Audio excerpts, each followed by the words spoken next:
Assalamualaikum warahmatullahi wabarakatuh. Perkenalkan, nama saya Yunifia Hermala. NIM saya 191440140. Saya dari Prodi Keperawatan Poltekkes Kemenkes Pangkal Pinang. Di video kali ini saya akan memaparkan bagaimana caranya anamnesa dan pemeriksaan fisik paru sistem respirasi dengan baik dan benar. Selamat menonton. Selamat malam, Pak. Selamat malam, Bu. Namanya siapa, Pak? Nama saya Cecep Taufik Mauludin. Saya tanya-tanya dulu ya, Pak, untuk mengisi data Bapak. Boleh. Umurnya berapa, Pak? Umur saya 40 tahun. 40 tahun. Tinggal di mana, Pak?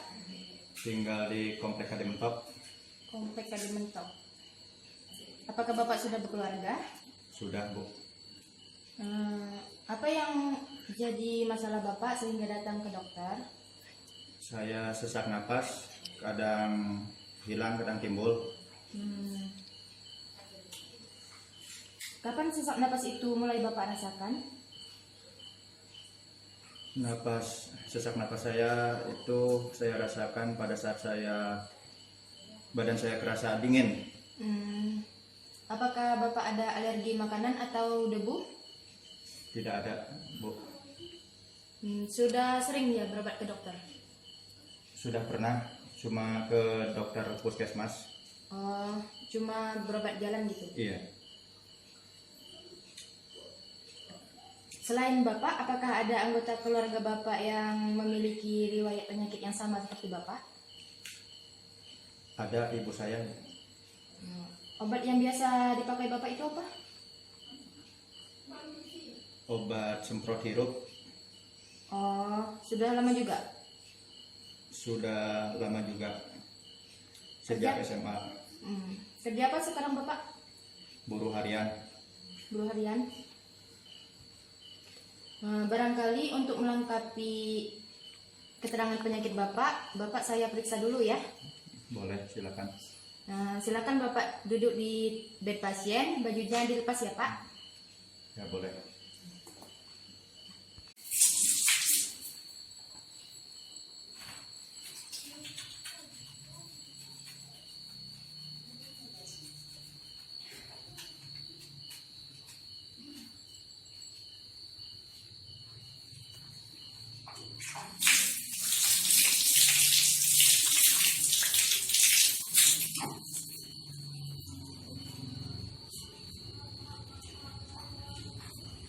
Fisik umum yang berhubungan dengan kelainan respirasi.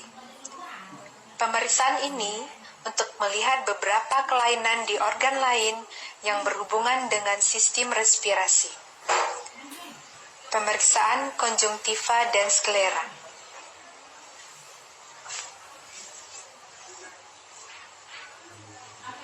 Melihat muka apakah ada edem. Melihat bibir dan kulit apakah sianosis.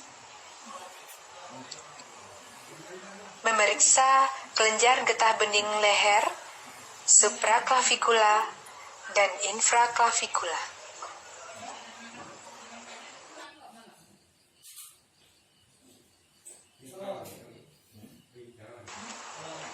Pemeriksaan ekstremitas untuk melihat adanya clubbing finger.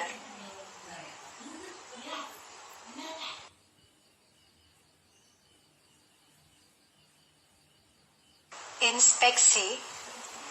Pemeriksaan sistem respirasi dimulai dengan inspeksi, yaitu pengamatan yang dilakukan pada pasien. Inspeksi dapat dilakukan pada keadaan statis dan keadaan dinamis. Inspeksi dalam keadaan statis dimulai dengan mengetahui atau memahami anatomi dada.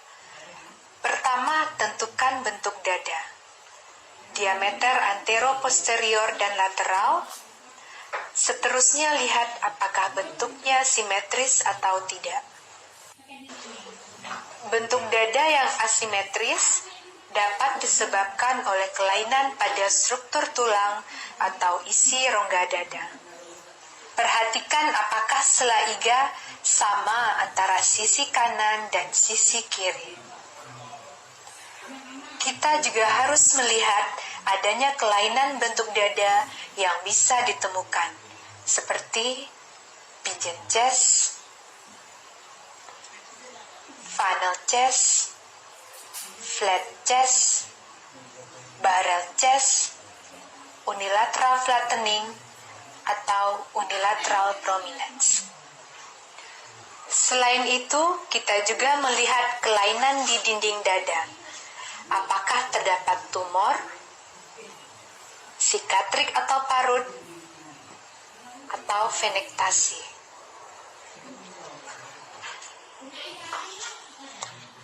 Pemeriksaan dinamis kita lakukan dengan pertama, menghitung frekuensi nafas dalam 1 menit.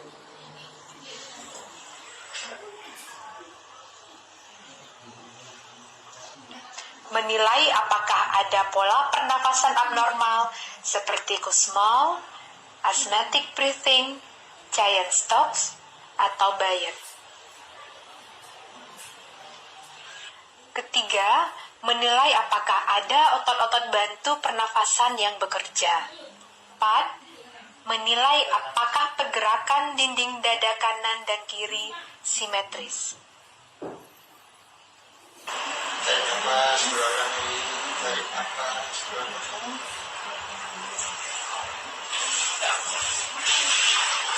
Palpasi. Pemeriksaan palpasi memberikan penemuan yang diperoleh pada inspeksi. Kita akan melakukan pertama, palpasi pada trakea. Palpasi untuk menilai pada waktu inspirasi, trakea akan tertarik ke bawah, nilai apakah ada deviasi trakea.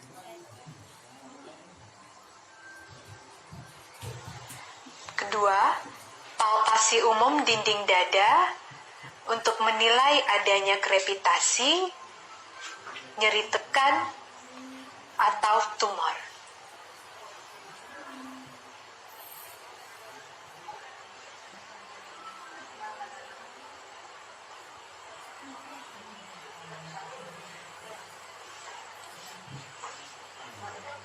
Ketiga, palpasi dada pada keadaan dinamis untuk menilai apakah ada pengembangan dinding dada sama kiri dan kanan.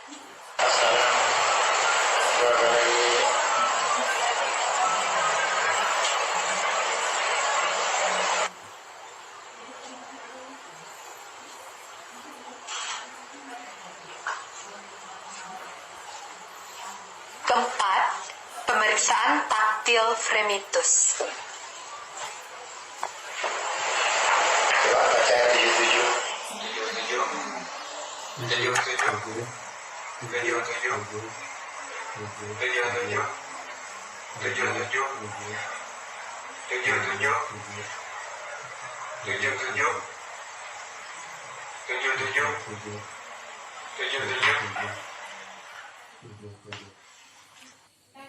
Perkusi. Tujuan perkusi adalah untuk memperlihatkan keadaan peka pada tempat yang seharusnya ada resonansi. Pertama, membandingkan paru kiri dan kanan.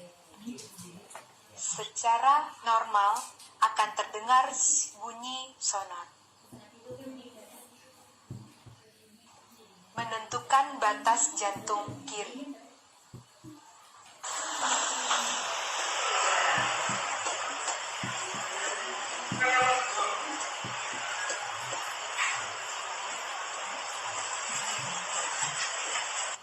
Menentukan batas jantung atas.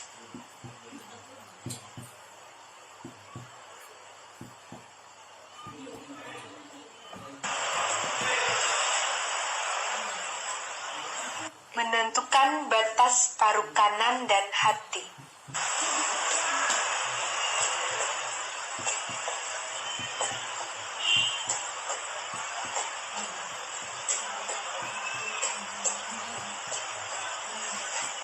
Auskultasi.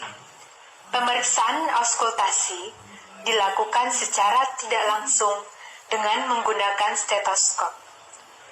pasien sebaiknya disuruh bernafas dengan mulut. Pada pemeriksaan ini, kita akan mendengarkan suara utama, yaitu pertama, suara nafas trakeal. Pada daerah trakeal, di mana durasi inspirasi sama dengan ekspirasi, dengan intensitas sangat keras dan pitch yang tinggi. Kedua, suara nafas bronkial pada daerah suprasternal, di mana durasi ekspirasi lebih panjang dibandingkan dengan inspirasi, dengan intensitas keras dan pitch yang tinggi. Ketiga, suara nafas bronkofesikular dapat didengarkan pada daerah RIC 1 dan 2 dekat dengan sternum, di mana intensitasnya sedang dan pitch yang sedang.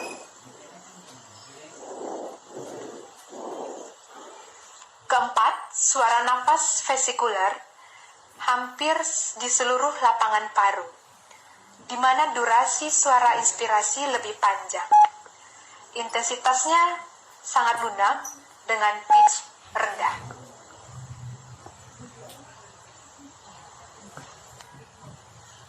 Suara nafas bronkial dan bronkofesikular apabila ditemukan selain pada posisi di atas akan memberi petunjuk adanya proses patologis. Selain itu, kita juga mendengarkan adanya bunyi suara nafas tambahan, yaitu ronki, wheezing, stridor, pleural fraction drop, bronkoponi. Adanya bunyi nafas tambahan juga memperlihatkan kemungkinan adanya proses patologis atau kelainan pada sistem respirasi. Pemeriksaan fisik paru bagian belakang. Pemeriksaan paru bagian belakang atau punggung dapat dilakukan pada posisi pasien duduk membelakangi pemeriksa. Pemeriksaan yang dilakukan sama, yaitu inspeksi, palpasi, perkusi, dan auskultasi. Tarik nafas dalam, keluarkan. Nafas, keluarkan. Nafas. Inspeksi, lakukan inspeksi dalam keadaan statis. Perhatikan apakah ada kelainan bentuk punggung seperti gibus, skoliosis, atau kifosis. Bandingkan sisi kanan dan kiri. Lakukan inspeksi dada dalam keadaan dinamis. Apakah terdapat perbedaan pergerakan antara dinding dada kiri dan kanan? Lakukan dengan cara menempelkan telapak tangan pada punggung dengan ibu jari saling berdekatan. Kemudian, pasien disuruh melakukan inspirasi. Perhatikan apakah terdapat perbedaan pergerakan tangan kiri dan kanan. Palpasi. Lakukan pemeriksaan fremitus dengan menggunakan kedua telapak tangan pada punggung pasien, sambil menyuruh pasien mengucapkan kata 77.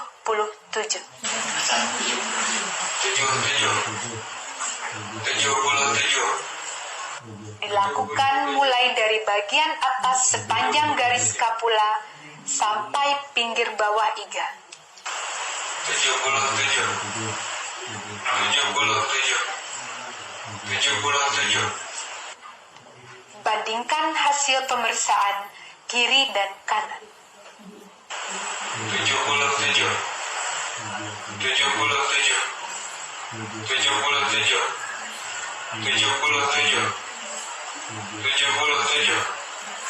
77.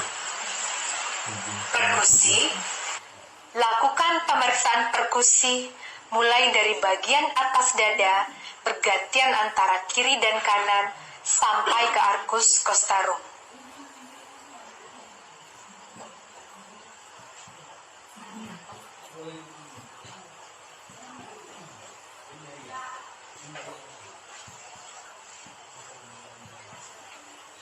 Tentukan batas paruh diafragma kiri dan kanan melalui garis skapula, mulai dari bagian bawah skapula sampai pinggir bawah iga.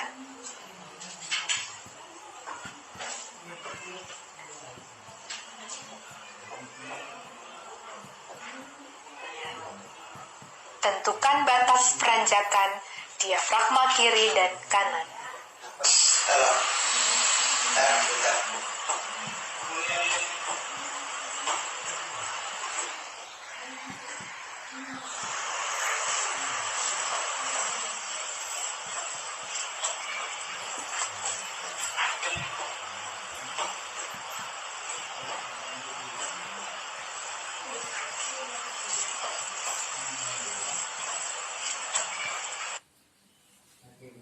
Auskultasi.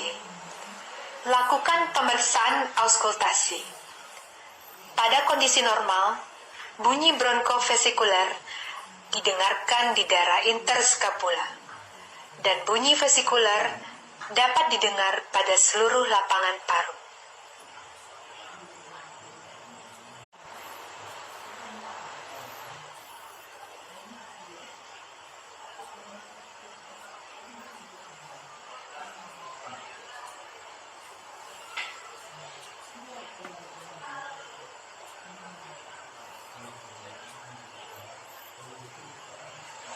Itulah video dari saya. Terima kasih sudah menonton sampai selesai. Saya pamit undur diri. Wassalamualaikum warahmatullahi wabarakatuh.